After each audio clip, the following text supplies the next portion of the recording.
Grant, thanks. Boy, winter's not done quite yet. You know, the warm temperatures we've been seeing, though, have many of us itching for change. It happens this time of year when it get close to spring. Maybe that's in our homes, maybe it's in our cars. And today we're joined by Nick Markosian from Markosian Autos in Taylorsville with some really good advice, because you guys see a couple of things this time of year. Number one, people always curious about their credit scores, how it impacts financing, and what people can do to improve their credit scores. Well, I'll tell you, for me, credit scores, I'm in this business. I'm in the business of helping folks get auto loans for cars, and credit scores are very confusing. What can you do to improve your credit score?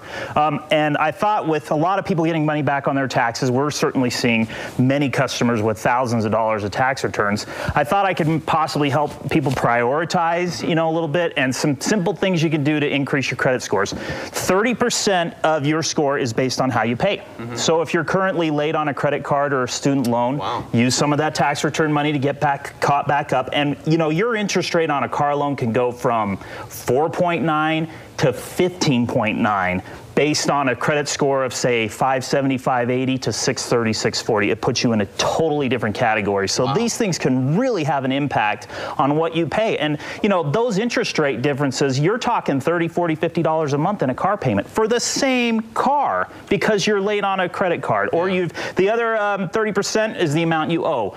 Don't max out your credit cards. Okay, if you have a $5,000 limit, don't go above $3,000. If you need more credit card spending power, open another credit card. Don't max it out. 15% is how long you've been on the credit bureau. So if it's been a very short time, your credit score is going to be low. Only thing I can suggest there is just open up accounts and pay them off. Your score will shoot right up. And then what kind of credit you have. Revolving credit, which is credit cards.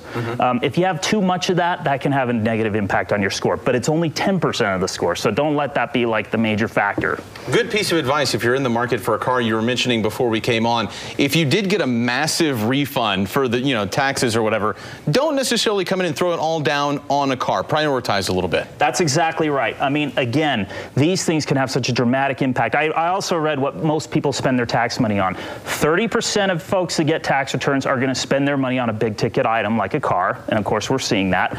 Another 40%, and I think this is a shift from pre-recession, will spend it on paying down debt, and that's obviously a very prudent thing to do. Oh man, if we want to get more information, where can we go? Go to markdownauto.com. We have, of course, a huge selection of beautiful cars.